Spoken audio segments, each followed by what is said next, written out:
Hi, my name is Dawn Sprangle. I am a Google trainer, and I want to show other special education resource teachers how to use Google Classroom both in person and for remote teaching. So right now I'm showing you when I go into Google Classroom what my entry board looks like. And you'll notice first that I have two different resources. We call them LRCs in my building. I had one specifically for ninth grade, and then I had one for 10th grade because I do different curriculum with them. And I will go in those in a moment to show you what they are. Another thing I do as a resource teacher at the beginning of the year, I do contact the special ed classes like English and history that I will be working with and ask them to add me as a teacher as well as the co-taught classes. Because those are going to be the classes that have the greatest number of students that I'll be interacting with. So I've had a lot of teachers add me to their Google Classrooms.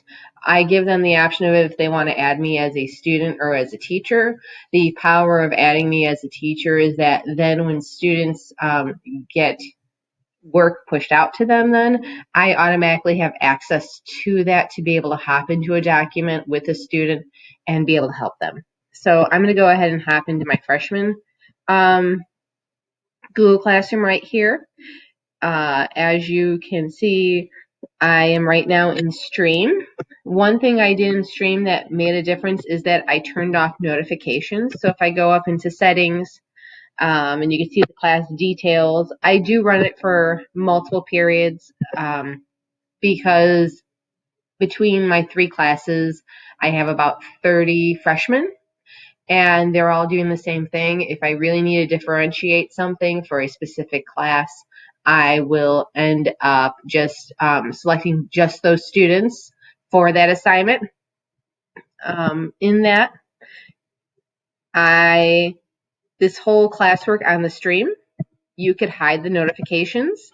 I noticed that before I was doing this, my students were digging in the stream to find documents, and there are some documents we use every week, so they were scrolling all the way back to August to find something when we were in December. So it stopped them from doing that.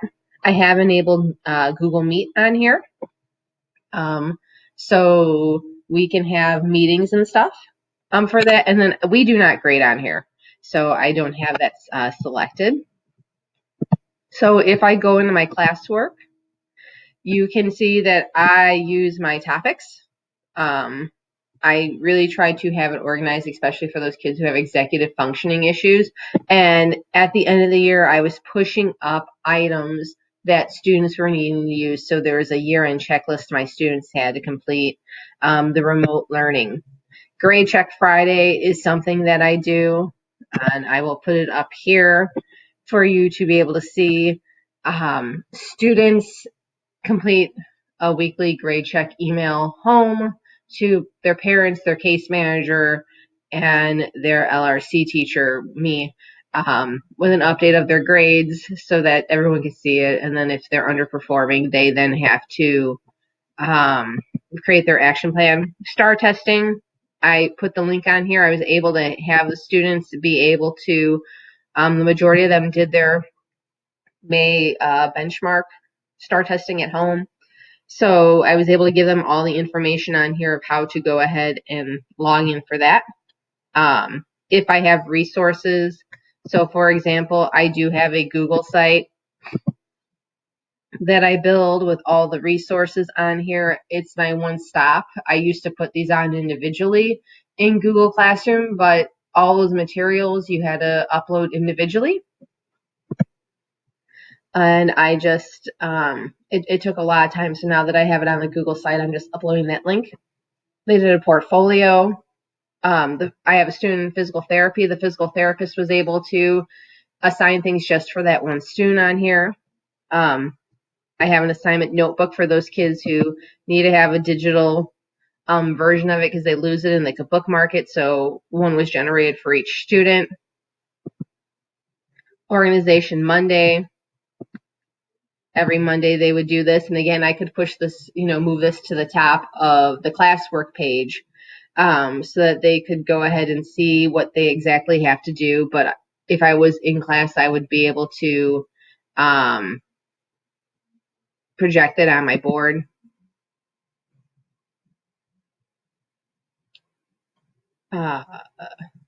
Transition assessments, which was a little farther down here. I did all the transition assessments and on here. And for people that I add other case managers. So at my school, we have about 12 students on our caseloads, and they're made up from the classes that we teach, and if we have a resource from those as well. But many of my students also then have a case manager that is not me. So I add them in as teachers here so that they could go in and see the transition assessments at any time. And you can just see I've really, we do Edgenuity. They know how to log in from that. Rubrics, if there's alternate testing, like if I could get the electronic copy, I could put it in here, and so on. So there's a lot of different things that you can do to be able to make this usable for students. I will also add paraprofessionals. A lot of times they just want to be able to see and do what they see how they could do it. And if I want them to work with a student, they could also then hop into potentially a document with a student as well. So that's the overview of my LRC.